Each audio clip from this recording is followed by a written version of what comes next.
हम अपना मौक़िफ़ पे कायम है, ना ही हम अपना मौक़िफ़ तब्दील करें। अगर किसी और ने अपने मौक़िफ़ तब्दील करना है तो प्रोग्रेस हो सकता है। अगर कोई अपना मौक़िफ़ तब्दील करने के लिए तैयार नहीं है तो मुझे फिर एक बहुत ख़तरनाक स्टेलमेट नज़र आ रहा है, और उस स्टेलमेट के नतीजे में जो होगा वो ना पाकिस्तान की, जानता नहीं हूँ कि एग्जैक्टली क्या होगा, मगर इतना आपको बता सकता हूँ कि वो ना पाकिस्तान की जमहूरियत का फ़ायदा में होगा, ना पाकिस्तान की मईशत का फ़ायदा में होगा, ना पाकिस्तान की वफाक का फ़ायदा में होगा, और ना हमारा पॉलिटिकल स्टेबिलिटी का फ़ायदा में होगा। ये थे पाकिस्तान पीपल्स पार्टी के चेयरपर्सन बिलावल भुट्टो जरदारी, जो चेतावनी दे रहे थे कि अगर पाकिस्तान मुस्लिम लीग नवाज नहीं झुकी तो सरकार बनना मुश्किल है। दरअसल 8 फरवरी को पाकिस्तान में आम चुनाव हुए जिनमें किसी भी पार्टी को बहुमत नहीं मिला। पीटीआई समर्थित निर्दलीय उम्मीदवार सबसे आगे थे, लेकिन ना तो उनके पास बहुमत हासिल करने का रास्ता बचा था, ना ही फौज का सपोर्ट। पाकिस्तान में सरकार बनाने के लिए बहुमत के साथ साथ फौज के वरदहस्त की जरूरत भी होती है। इस बार उनका हाथ नवाज शरीफ की पार्टी पीएमएल-एन के ऊपर था, मगर पीएमएल-एन भी जरूरी आंकड़े से काफी दूर थी। ऐसे में उसने बिलावल भुट्टो की पीपीपी से हाथ मिलाया।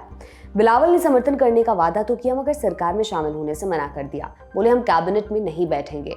जानकार कहते हैं बिलावल पीएमएल-एन के नेतृत्व वाली सरकार की गलतियों का भार अपने ऊपर नहीं लेना चाहते, इसलिए वो किनारे रहकर सपोर्ट देने की फिराक में है। मगर पीएमएल-एन भी कम गाहक नहीं है, वो भी अकेले मान नहीं झेलना चाहती। उसने बिलावल को 2 बरस के लिए प्रधानमंत्री की कुर्सी भी ऑफर की, लेकिन बिलावल ने मना कर दिया। इसके चलते नई सरकार का कांटा अटक गया है।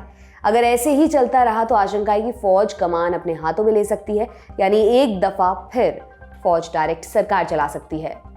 तो आज के शो में हम जानेंगे पाकिस्तान में सरकार क्यों नहीं बनी, पीएमएल-एन और पीपीपी में फूट क्यों पड़ी, और पाक फौज का अगला कदम क्या हो सकता है। नमस्कार, मेरा नाम दिव्यांशी सुमराव है। आप देखना शुरू कर चुके हैं लल्लन टॉप का अंतर्राष्ट्रीय प्रसंगों से जुड़ा रोजाना का कार्यक्रम दुनियादारी, जहां आज बात पाकिस्तान की।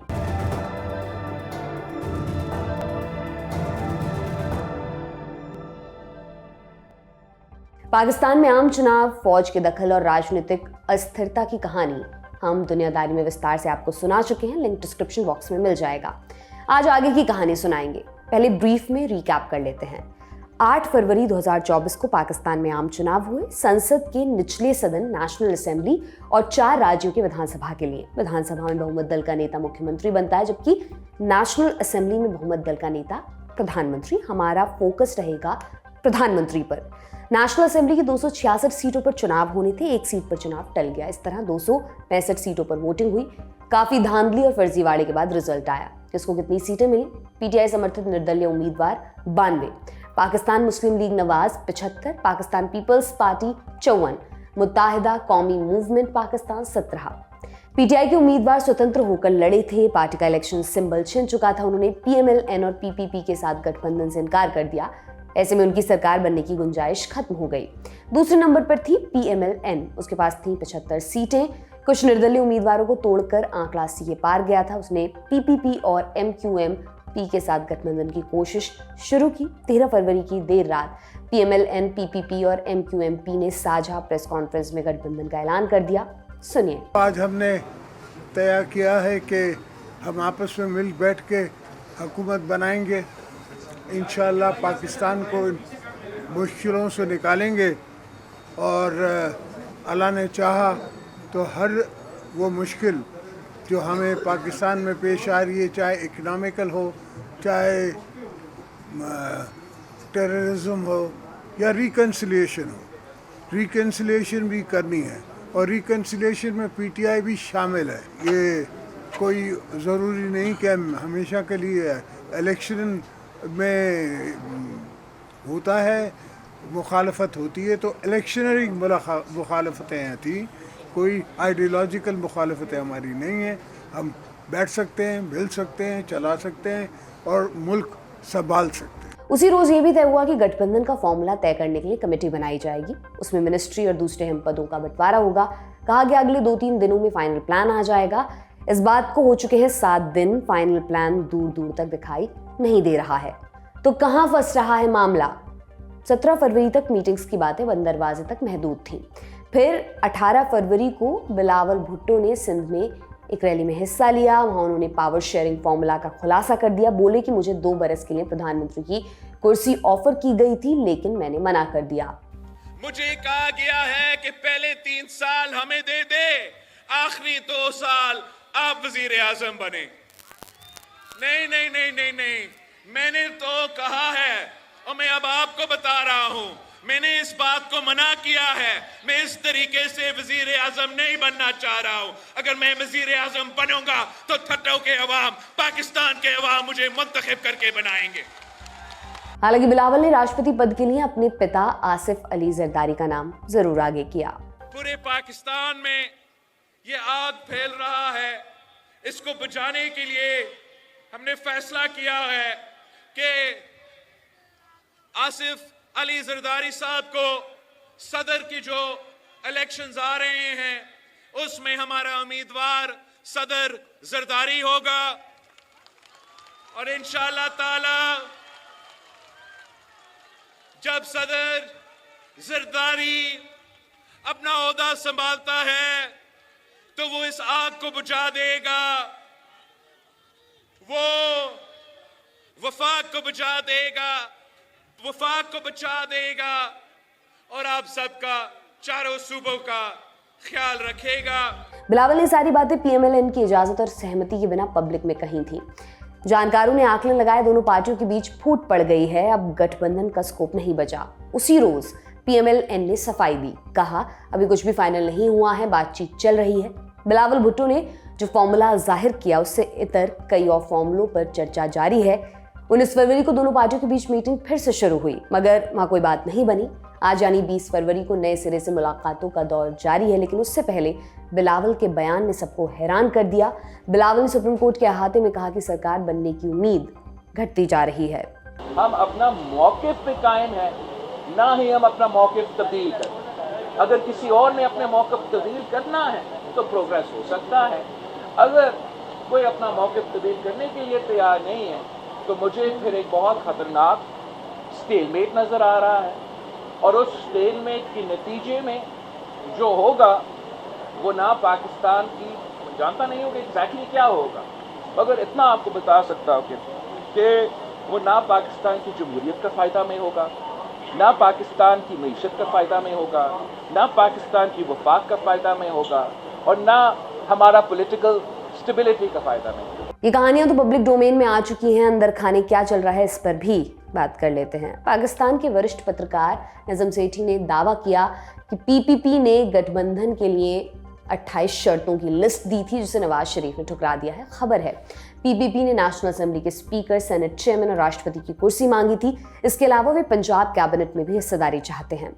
इसको लेकर दोनों में सहमति नहीं बन पा रही है। पाकिस्तान के संविधान के मुताबिक चुनाव के 21 दिनों के भीतर नेशनल असेंबली का सत्र आहूत करना होता है, वहीं पर प्रधानमंत्री का चुनाव किया जाता है। अगर तय समय से पहले सरकार की स्थिति साफ नहीं हुई तो क्या होगा? 3 बड़ी थ्योरीज चल रही हैं, एक एक कर तीनों को समझाते हैं। नंबर 1, नया चुनाव। अगर नई सरकार नहीं बनी तो केयरटेकर सरकार ही चलती रहेगी, उसी की निगरानी में 6 महीने बाद फिर से चुनाव कराया जा सकता है। लेकिन पाकिस्तान की इस वक्त जो आर्थिक और राजनीतिक स्थिति है उसमें दूसरे चुनाव की उम्मीद बहुत कम है। Number 2, pressure politics. 17 फरवरी को रावलपिंडी के पूर्व कमिश्नर लियाकत अली ने चुनाव में धांधली का खुलासा किया। बिल्कुल बेज़ाब्तियां तो छोटा लफ्ज है। जो यहाँ पे हुआ है कि जो लोग आजाद उम्मीदवार 70-80 हजार की लीड से जीत रहे थे, हमने उनको हरवाया है और उनके ऊपर जाली मोहरे लगा के सबको हरवाया। देखिए, मैं ये सारी इस गलतकारी की जिम्मेदारी अपने ऊपर ले रहा हूँ और साथ आपको बता रहा हूँ कि जो चीफ इलेक्शन कमिश्नर है, जो चीफ जस्टिस है, वो भी इस काम में पूरे शरीक है। बाद में प्रेस कॉन्फ्रेंस का इस्तीफा दे दिया, फिर पुलिस के सामने सरेंडर भी कर दिया। लियाकत ने धांधली का आरोप चीफ इलेक्शन कमिश्नर और सुप्रीम कोर्ट के चीफ जस्टिस पर लगाया। हालांकि उन्होंने फौज को क्लीन चिट दे दी। लोगों को एक खटका, कईयों ने कहा कि लियाकत ने फौज के कहने पर प्रेस में बयान दिया। असल में फौज पीएमएलएन और पीपीपी पर दबाव डालना चाहती है कि अगर आप साथ नहीं आए तो हमें मजबूरन कंट्रोल अपने हाथों में लेना होगा। नंबर 3, पीपीपी के सपोर्ट के बिना पीएमएलएन की सरकार। पीएमएलएन इस बार के चुनाव में फौज की फेवरेट है। दांडी में सबसे ज्यादा फायदा इसी पार्टी को मिला। पीएमएलएन लगातार निर्दलीय सांसदों को तोड़ रही है। अगर उन्हें समय और किसी अदृश्य शक्ति का साथ मिला तो उन्हें पीपीपी के सपोर्ट की जरूरत नहीं होगी। ये तो रही थ्योरीज की बात। पाकिस्तान के राजनीतिक संकट पर बाकी दुनिया में क्या बात हो रही है? चीन ने आम चुनाव के लिए पाकिस्तान को बधाई दी और कहा, एक करीबी और मित्र देश के रूप में चीन पाकिस्तानी लोगों की पसंद का पूरा सम्मान करता है। हमें उम्मीद है कि पाकिस्तान की पार्टियां साथ मिलकर काम करेंगी। हमने पाकिस्तान के वरिष्ठ पत्रकार सैयद एजाज से पूछा कि पाकिस्तान के चुनाव में चीन का क्या स्टेक है। देखिए, चीन पाकिस्तान का बड़ा करीबी दोस्त है और चीन की पाकिस्तान में एक बहुत बड़ी इन्वेस्टमेंट है। इन्वेस्टमेंट है, सी पैक के तनाजर में इन्वेस्टमेंट है। आपको पता है सी पैक के बहुत सारे मंसूबे हैं, बहुत सारे प्रोजेक्ट्स हैं, एनर्जी रिलेटेड प्रोजेक्ट्स हैं, रोड रिलेटेड प्रोजेक्ट्स हैं और भी बहुत सारे प्रोजेक्ट्स हैं। तो चीन जो है, चीन आगे देख रहा है। चीन चाहता ये है कि जो रोड के जरिए लिंक अप किया जाए इस सारे रीजन को, और जो ट्रेड है उस ट्रेड को आगे बढ़ाया जाए। वो कि इंडिया भी कहता है कि हम ट्रेड को आगे बढ़ाना चाहते हैं, लेकिन चीन प्रैक्टिकल काम कर रहा है और वो आगे बढ़ रहा है। तो उन एरियाज में भी आगे बढ़ रहा है, ट्रेड लेके आ रहा है जहां पे कॉन्फ्लिक्ट है। और चीन की ये थिंकिंग है कि जब ट्रेड होगी तो ये जो कॉन्फ्लिक्ट है या जो शिद्दत पसंद है या जो आर्म्ड कॉन्फ्लिक्ट में इन्वॉल्व लोग, एक्टर्स मौजूद हैं, वो खुद ट्रेड में आएंगे और इस तरह जो कॉन्फ्लिक्ट है वो खत्म हो जाएगा, या एटलीस्ट उसकी जो वॉल्यूम है उसकी इंटेंसिटी वो कम हो जाएगी। तो चीन पाकिस्तान की इंटरनल पॉलिटिक्स से रिलेटेड नहीं है, लेकिन चीन पाकिस्तान की इंटरनल स्टेबिलिटी से कंसर्न्ड है, क्योंकि अगर पाकिस्तान की इंटरनल स्टेबिलिटी होगी तो चीन की जो इन्वेस्टमेंट है वो डिविडेंड बनेगी। तो ये वजह है जिसकी वजह से ये चीन ने बयान दिया। पीपीपी और पीएमएल-एन के बीच गठबंधन फाइनल होने में क्या दिक्कतें आ रही हैं? कहां पर मामला अटका हुआ है? पावर शेयरिंग वो प्रॉब्लम है जहां पर पाकिस्तान पीपल्स पार्टी चाहती है कि हमें पावर शेयर हमारी चॉइस के मुताबिक दिया जाए। पीएमएल-एन कहती है कि हमारा नंबर ज्यादा है तो चॉइस जो है वो आपकी नहीं चलेगी, हम पावर शेयर करेंगे तो उसका तरीका है। फिर Punjab is also one of the key areas. Pakistan Peoples Party चाहती है कि पंजाब में उनको की पोजीशंस दी जाए, लाइक गवर्नर बनाया जाए और की मिनिस्ट्रीज दी जाए, या जो पंजाब असेंबली है वहां पे स्पीकर का ओहदा उनको दिया जाए। तो जो पीएमएल-एन है उसका जो फोटे है वो पंजाब है। तो पीएमएल-एन चाहती है कि पंजाब में वो जो की पोजीशंस है वो अपने बंदों को दे जो मुश्किल वक्त में उनके साथ खड़े रहे। तो power sharing is the issue. Bilawal Bhutto ने कहा कि हम अपना फैसला नहीं बदलेंगे। अगर पीएमएल-एन अपनी इज्जत से पीछे नहीं हटी तो सरकार बनाना मुश्किल है। बिलावल के बयान का मतलब क्या है? देखिए, जब निगोशिएशंस होते हैं तो निगोशिएशंस में टफ निगोशिएशन के लिए जरूरी होता है कि आप पब्लिक स्टेटमेंट दें और जो अपोनेंट होता है उसको बैक फुट पे रखें। तो अब बिलावल ने ये स्टेटमेंट देके जो नवाज शरीफ की पार्टी है उसको बैक फुट पे धकेलने की कोशिश की है। ये पॉलिटिकली तो एक अच्छा आप इसे कार्ड कह सकते हैं, लेकिन ये कोई मैच्योर कार्ड नहीं होता कि आप ये बता रहे हैं कि जी लचक जो है या फ्लेक्सिबिलिटी जो है वो दूसरा फ्री की दिखाए। फ्लेक्सिबिलिटी जब टेबल के ऊपर बैठते हैं तो सबको दिखानी पड़ती है। एक थ्योरी ये चल रही है कि अगर गठबंधन सरकार नहीं बनी तो फौज कंट्रोल अपने हाथों में ले सकती है। इस थ्योरी में कितना दम है? देखिए, फौज का कंट्रोल अपने हाथ में लेना, फौज तो इन मैनी वेज हमारी इस्टेब्लिशमेंट के हाथ में चीज़ें पहले भी हैं। ऐसा तो नहीं है कि चीज़ें उनके बाहर हैं, लेकिन कुछ चीज़ें हैं जो हमारे पॉलिटिशियंस देखते हैं और वो उनके निगरान होते हैं। जो नई गवर्नमेंट बन रही है उस गवर्नमेंट के बनने में पॉलिटिकल लीडर्स ने रोल प्ले करना है, जो कि प्ले कर रहे हैं। जो आप कह रहे हैं कि गवर्नमेंट बन नहीं रही, 29 तारीख है, 29 फरवरी के जब ओथ टेकिंग होनी है, तो 29 फरवरी से पहले अभी तो काफी टाइम है। ये पावर शेयरिंग का जो फार्मूला है वो तय हो जाएगा और 29 फरवरी को आप देखिएगा कि सारे लोग ओथ टेकिंग करेंगे, फिर इलेक्शन होंगे स्पीकर के, डिप्टी स्पीकर के, फिर लीडर ऑफ द हाउस यानी कि प्राइम मिनिस्टर का इलेक्शन होगा। तो आप देखिएगा 29 तारीख तक सारी चीजें ठीक हो जाएंगी। पाकिस्तान के संविधान के मुताबिक नेशनल असेंबली का सत्र आहूत करने की डेडलाइन 29 फरवरी है। पार्टियों के पास अब भी समय बचा है, लेकिन 29 फरवरी तक किसी समझौते पर नहीं पहुंच पाए तो क्या होगा? जी, 29 फरवरी जो है वो डेट है जब नेशनल असेंबली की मीटिंग बुलाई जानी है और नेशनल असेंबली की जब मीटिंग होगी तो उस मीटिंग में जो स्पीकर नेशनल असेंबली है राजा परवेज अशरफ, वो होंगे, उसकी प्रिजाइड करेंगे। ओथ टेकिंग होगी। ओथ टेकिंग के बाद जो नॉमिनेशन फाइल होंगे स्पीकर और डिप्टी स्पीकर के लिए नॉमिनेशन फाइल होंगे। In any way government form हो या ना हो, ये काम होना है। तो मोस्ट लाइकली यही है कि 29 से पहले ये फॉर्मूला पास शेयरिंग का वो उसके ऊपर कंसेंसस हो जाए। पाकिस्तान के मामले पर हमारी नजर बनी हुई है। आप बने रहिए ललन टॉप के साथ। आज की दुनियादारी में बस इतना ही। कल फिर आपसे मुलाकात होगी। इसी उम्मीद के साथ मैं विदा लेती हूँ। शुक्रिया। शुभ रात्रि।